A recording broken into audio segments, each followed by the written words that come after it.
Joining us now is motivator, life coach, and a man with an incredible story to tell. Please pay attention. Darren, aka AWOL Motivation, is the proof that anything is possible. Welcome to the show. Thank you very much for having me on. I really appreciate it. I think we appreciate it because we were just chatting before the show. You have a flight at 12 o'clock. 12 o'clock. From DXB. Yeah, to Heathrow. So to Heathrow, so it's going to be out the door. Literally on a run as fast as I can on them crutches. So you are visiting Dubai. Yeah, that's right, yeah. And to give people a bit of an idea, first of all, what does AWOL stand for? So AWOL stands for, my name's Darren Awolesi. So I thought, I wanted to come up with my own meaning and own association to why I'm doing what I'm doing with life coaching. So I took the 4 letters, which is AWOL, which we know, so it's a way of life. So then I added the motivation on the end, and I thought, yeah, a way of life, motivation. So that's where it come from. It stemmed from just having some dark days with my injury.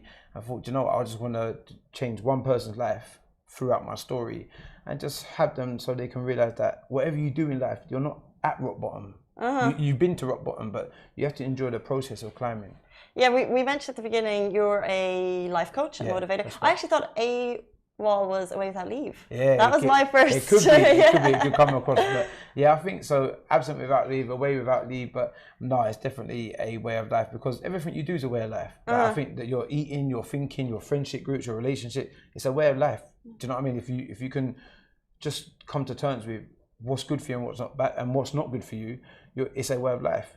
Do you know what I mean? And speaking of your name, you said you were trying to, let's say, come up with a name that inspires people. Has motivation always been part of your life? Is that something you've always been doing? Yeah, so it's not always been a part. So I'll give them a brief in-cut. So I think you know. So I got shot in 2011, and then that's when my journey started with AWOL. So it was just it was mentoring before, because I've done mentoring for young people with knife and gun crime, and then I thought, I can do further than this. I can help not just young people, I can help everyone that I come in touch with. So my thing is that after my injury, which we'll go into, I just wanted to change as much people's life as possible that I come in touch with. I want you to leave with, it's free. I just want you to leave with, I've heard your story, or I've come in contact with AWOL and this is where I'm at. Do you know what I mean? You might take something that inspired you from my journey, or something that's very relatable that you can't speak about to anyone else with. So I feel that's where I'm at. And the thing is, just even checking your Instagram out, your captions can inspire people. Yeah. One that leapt out at me is 10 years ago, in a hospital bed, paralyzed from the chest down. That's correct, yeah. You didn't know you were going to walk again. And one of the things that you just said was that you were shot in 2011. Yeah. Take us there for a second. So Gumtree was out Gumtree is a place that we buy and sell second-hand items or new items. Gumtree, yeah. Gumtree. So in the UK, so I sold a car, and didn't say 12 o'clock in the afternoon. By 8 o'clock in the evening, I was on my way. So imagine this, I've hugged my mum at 8:20, I've gone back to her house. I'll give you a quick rundown. To get some shoes, couldn't get into a club, so I had to get some shoes. Gone back to, I was doing scrap metal at the time, so I had 2 vans back to back. So I was taking my non-ferrous out. Scrap metal in 2011 was rife because they're building the Olympic Park. So they're giving you £300 a ton. I worked a job, which is post office as well. I was a post office counter clerk. 24-hour contract, £11 an hour. So I was good, and I used to buy and sell cars. So I have 3 multiple incomes. At a young age, knew about entrepreneurship. Sold the car, and what I believe happened is the people that I sold the car to for cash, it was either £8,000 or £10,000 cash, because then you could accept cash. They come back for the money. That's when my whole life changed. So by chance, for some reason, I've gone back to the van to take the non-ferrous metal out, for people that know what scrap metal is. So you go around in the UK, drive around in the morning, get a ton of metal. It's worth £300. Free money. Who's not going to do it? You see what I'm saying? So knowing that, it helps me with my fitness, because I was a bigger person at that stage. Sold the car. What I believe, they come back for the money, approached by a person that had a gun, stood in my face, shot me. The first initial one was from my nose to my ear. I had a skin mark. Grabbed the person by the face, had a tussle with them, fell on the floor. By that time, I've gave them the bag that the so-called money was in. Is about £300, and no one in their right mind is going to walk around with lumps of money on them anyway. You're going to put it in the bank, you're going to put it in your home, you're going to do whatever. Buying and selling cars for about 7 years before that. So that was it. The next minute I know there's a tussle, like I said, falling over to the floor. managed to get up. Person showed me they got a gun. At that time, did it register? No, it didn't. It didn't register at all. It didn't even fathom to me that they got a firearm in their hand. Couldn't see what the person was wearing. Even after this? No, because obviously the adrenaline's running. I'm thinking that even after the shot and me giving them the bag with £300 in it, I feel I'm a male. Not that it's any different, but my pride feels dented. So I'm like, what are you doing? Like, I gave you the bag and I couldn't take it. And it was just that when you're from London, they talk a certain way and it was just getting on my nerves. So I remember just saying to him, look, you got what you come for, thinking this, the money. I didn't know what kind of event what scenario was going on. Yeah. Cut a long story short, 3 other people, like 2 other cars pulled out. They jumped out the car and they're kicking me, punching me. Shot again, missed me, and then I grabbed onto a lamppost and I screamed for dear help. I just screamed. I just remember saying, help, help, help, please, help, help, help. Sorry. So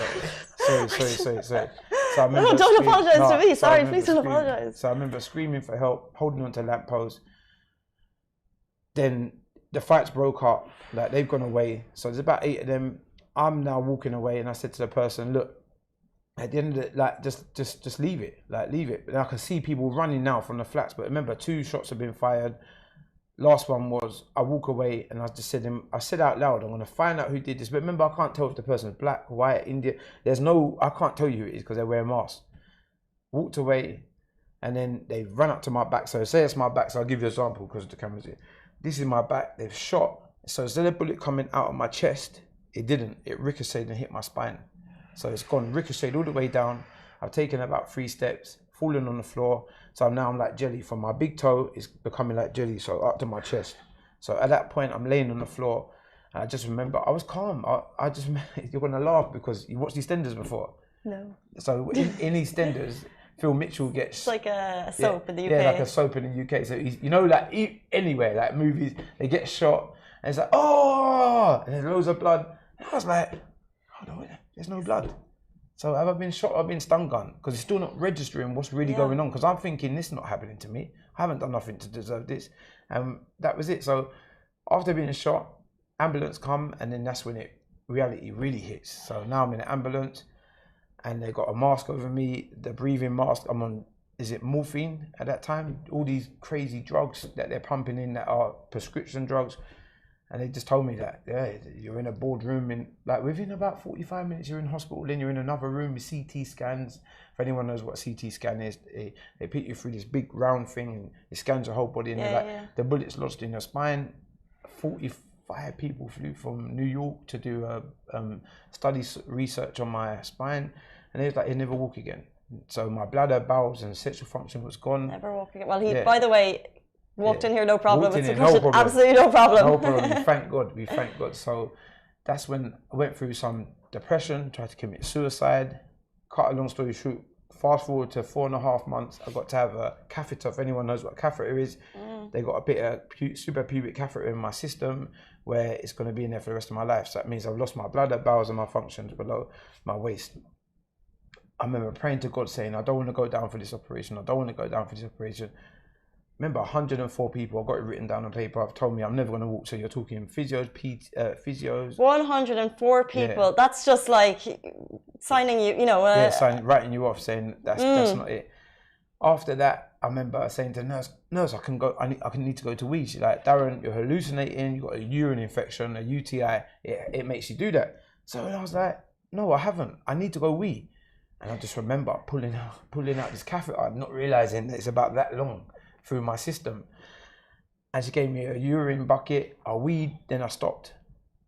And she said, how do you do it? And I just realized at that point I've had a mental block. Because so many people telling you cannot do something, especially professions. I don't know the profession. Wow. And you got to do that. For me, I had to weigh up the options. I've got a bullet lodged in my spine. I haven't moved my legs for 4.5 months. I'm going through depression. I tried to commit suicide twice in the hospital. It didn't work. But they're telling me I'm not going to walk. If you've got physios, OTs and nurses telling you you're not going to walk, you're going to listen to them. My thing is, don't listen to them, because your mind is more powerful. I'm not going to say a miracle is going to happen, but we have mental blocks in life, and we need to understand that just because someone said no doesn't mean it's your journey. 100, and that's obviously the story that you're telling. What's really powerful to me is that during the whole actual period, you remember everything. Like you're lucid from seconds. Yeah. What was it like that your family and your friends hearing? Do you know like, is it harder for you, or is it harder seeing their reaction? Harder. Do you know what? I was very disappointed in myself because I'm half Nigerian, and my dad's always said from a young age, your children never go before you. So when I laid on the hospital bed, more than any shooting that's happened, I've got a son. Wow. Do you know what I mean? I was just disappointed that it happened to me. Imagine this, I didn't shoot myself, but I was so upset that it happened to me and my parents. And one day I'm gonna have to tell my son. I haven't told him. My son's 13 now. He was 2.5 at this time. I didn't tell him because I believe in life we all get these things called trauma. Yeah. So in trauma, like whether it's something bad's happened, you got to understand his ownership and his fault. I'm gonna own this, and this is not my fault though. So as long as I can take ownership of it, this is my bag to deal with. So I'll deal with whatever mentally. It's not for me to pass on to anyone else, because I think a lot of people have children and they pass it on with bad behavior patterns. It's not for him. Whether it was on purpose or not on purpose, it wasn't him. It's nothing to do with them. So from the get-go, I always said to my parents, like, I'll be all right, I'll be all right. And there's times I weren't all right, and they knew I wasn't all right because I went through dark places, but I'm here, I'm breathing, do you know what I mean? So 100, like, and dark places, like we're talking the darkest of the dark. You mentioned suicide. You said even though you got shot and have been in the darkest of darkest places in your life, it's made you strong. You climbed from rock bottom with the odds being against you. The truth is you can only get better yourself, and you go through it and come out the other end. From being at the darkest period of your life, how did you claw back out? Do you know what I mean? So here's rock bottom. I'll give you an example. Here's rock bottom. Where else is there to go but up? And that's it. And I think a lot of people hit rock bottom and don't understand that the journey back up is where you become powerful. The obstacles that come in your way, where you jump or you go around and you overcome, that's where it is, the process. Like, there's a process when you get a house. There's a mortgage. You find a house. You have a viewing in your head where it looks like your dream house. The car, the steering wheel, or your kitchen, you feel it first. If you visualize it, then it becomes the process. And that's the same with everything we do. I wouldn't have got my bladder, bowels and functions back if I didn't believe in it in the end. If I wouldn't have been, I remember there's a time in physio, I'll give you a joke, I was in a wheelchair and I was like, I hate wheelchairs, I'm not using it. It's like, well, you're in it now, the physio. And they're very like you can get on with the physios, and I need to thank the NHS, the NHS and the police, because they saved me.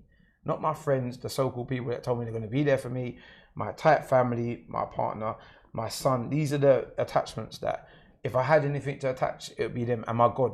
There's nothing else, because all the people that you think are going to be there are not, and everyone else. So I go back to the wheelchair. So you have to, you slide around in your wheelchair, and there's a park car there, and then you have a slide board, you stick it underneath your leg, and then you slide your bum over.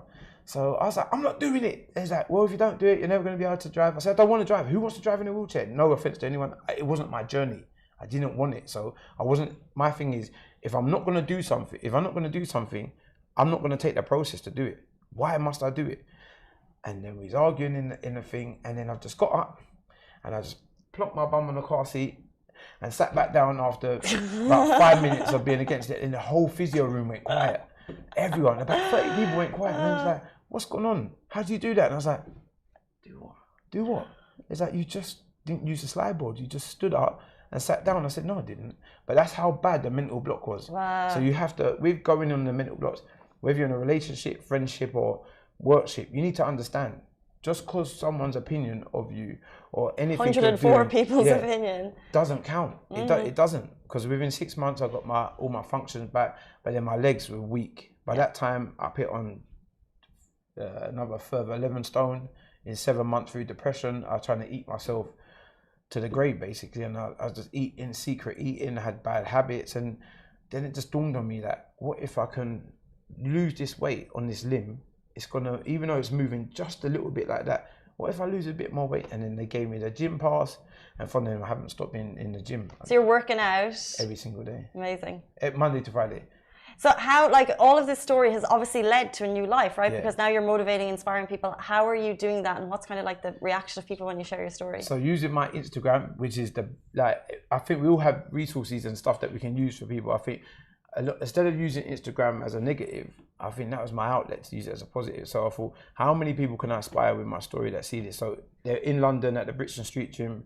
It went viral. I need to thank them very much because they picked up a story that I didn't know. It went viral, got like 160,000 views in 4 hours, comments. That's when AWOL become a AWOL officially. And then from there, amazing AJ at Jibber with the Jabber. Who connected us, by the way, so shout out to AJ. Thank you so much. Thank you. Listen, his energy and the studio, wow. One of my days I've seen it. Have you seen it? Yeah. Oh my, I feel like I was a Marvel. I said, you get AWOL Marvel. I need to get an AWOL I've seen it on like from here, and I haven't seen it in real life. No, you need to see it. It's amazing. I need to thank him.